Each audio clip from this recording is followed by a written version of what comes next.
2026 means a new year for the UFC, both as far as fights we want to see and now with it being part of the Paramount deal, no longer beholden to pay-per-views or ESPN.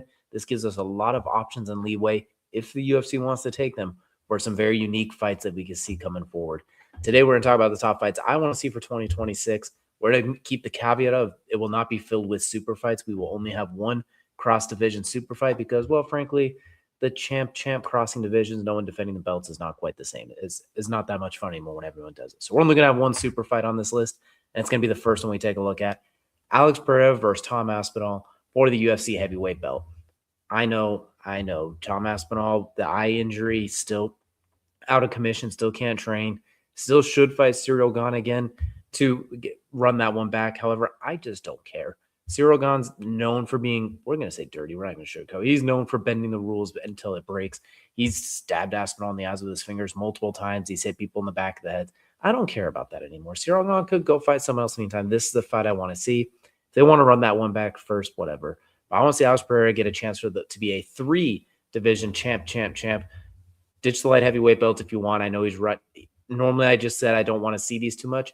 He is one of the cases where I think it's okay. He's defended the belt multiple times at light heavyweight, saved them in a pinch half a dozen times. It feels like showing up on short notice to defend. One of the fan favorites, one of the biggest names in the sport right now, 2-time champion.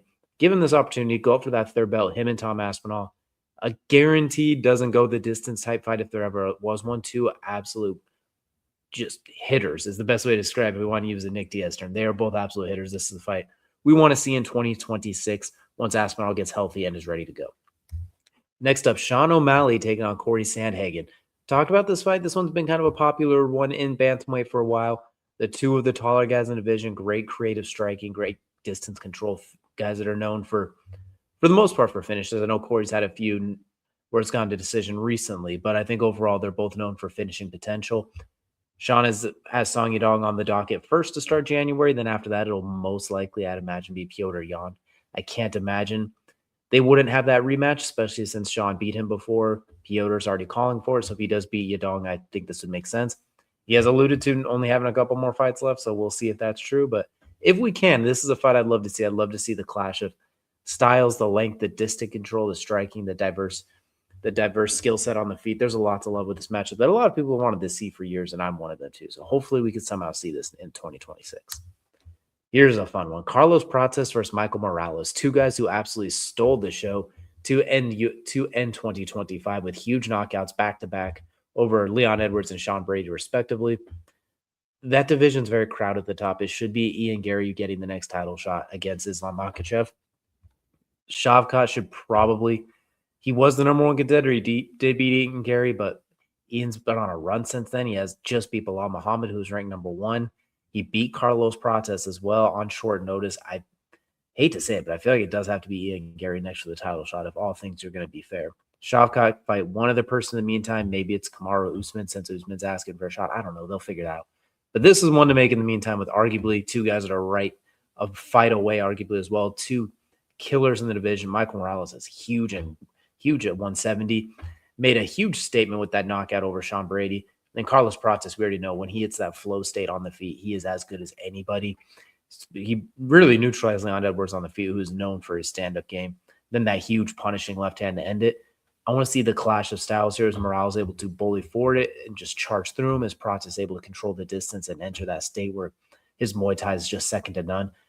I want to see where does he Michael Morales show up wearing a dress and Prates showing up smoking a cigarette and throwing back some Jack Daniels. So I'm excited for this fight. I think it's a banger inside the cage as well as very unique contrast to styles. I think it's hilarious outside the cage and even better inside the cage. And it could really set up a legit number 1 contender at 170 while Ian Gary, Makhachev, and Shavkat and all that kind of figures itself out. Because that's a very crowded division at the top, and they got to start sorting some things out. This is a great one in the meantime.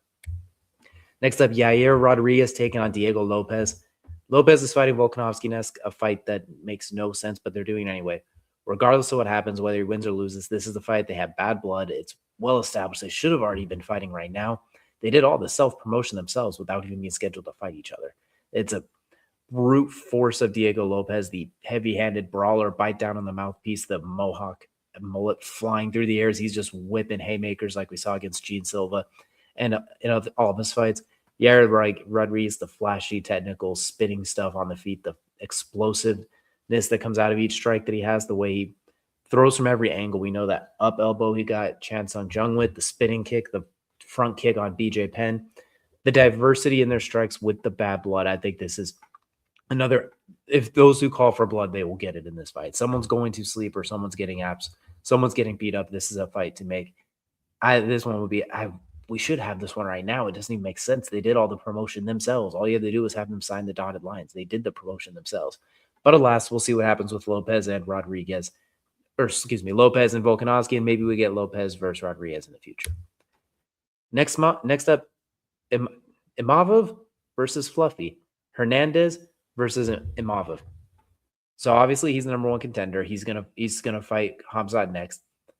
Imavov, I don't know if he'll beat Hamzat regardless, or I know there's some talk of will they fight, will they not? They're somewhat friendly. Well, we'll see, but regardless, I want to see his very balanced fight style, his ability to mix it up on the feet, on the ground, taking on Fluffy Hernandez, who might have the best cardio in the game, or at least in the middleweight, I should say. He's an absolute. He's very Merab-esque. He charges forward. He's incredible on the ground. Obviously, I really want to see Fluffy versus Hamzat. I want to see those two go head to head. I think that would be an incredible fight. But in the meantime, I think this would be a great one as well. We see if Imavov can stave off the relentlessness that Hernandez brings charging forward, if he could keep the fight standing, if he could keep him at bay. This is a very high-level clash of two very differing styles, I believe. So I think this would be a great one. And it'll figure out with Khamzat out for a while with the surgery. Maybe this is the number one contender fight they make, even though Imavov should already get the fight. He's going to get it regardless. But I think this could be a fun intermediate one. And the winner of this one on paper would feel like, oh, Khamzat might have his work cut out for him, but we'll have to see. This is a very good fight in the middleweight division. Paulo Costa versus Joe Pfeiffer. Speaking of really competitive fights in middleweight, this one's not a high-level fight. It's like a high-profile fight. It's like number 12 versus unranked. Pfeiffer's kind of on the edge of getting into the ranked top 15. I think one good win could get him into that.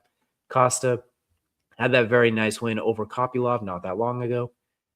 This is just two extremely buff dudes throwing haymakers, which I think would be absolutely. This is just like a main event of a prelim, something like that, or maybe a pay-per-view, main card curtain jerker, however you want to slice it.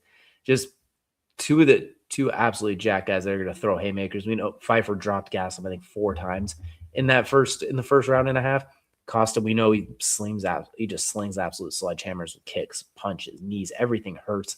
Everything is painful. So this is just a very fun fight too. It's not like major implications. It could get Joe Pfeiffer to start to climb the rankings. Costa he's starting to get his groove back. Maybe I think this is a fun fight that could be like a prelim main event or maybe a curtain jerker for a main card.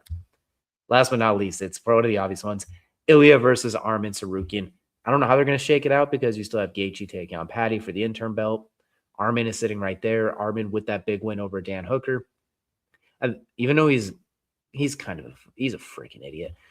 Between pulling out the day before when he's supposed to fight Islam, then the headbutting Dan Hooker, he's just an idiot. But he's a very good fighter, and I think his style of basically charging forward, grappling heavy, high cardio mixed with Ilia's very underrated grappling defense and his ability to throw absolute nuclear warheads in each of his fists. I think that makes it a very intriguing stylistic matchup. It's going to be probably Ilia versus Patty if Patty gets by Justin. But this is the fight I want to see because I want to see the contrast of styles. I think Ilia, if he gets by Patty per se, or maybe we get Arman versus Patty, depending on how long Ilia is out for working on those issues. However it shakes out, this is a fight I want to see us get to this one at some point. I think this would be a hell of a matchup to really see which style, the clash of styles, see which one holds. If Ilia's takedown and grappling defense is able to hold up well enough, and if Arman's able to protect that chin when those missiles are flying at him. This is the fight to make it 155. I almost want to say to be damned with that interim title. Make this one happen when Ilia comes back, but we'll see how it all shakes out. That's another one that's kind of messy at the top, and Ilia still has those things he's working on outside the cage. So these are a handful of fights I'm really looking forward to for 2026, or I would really like to see. Let us know down below which fights you want to see, which ones I made that you really hate, or which ones you really like, and some other ones. Let us know down below, but we'll see you all again next time.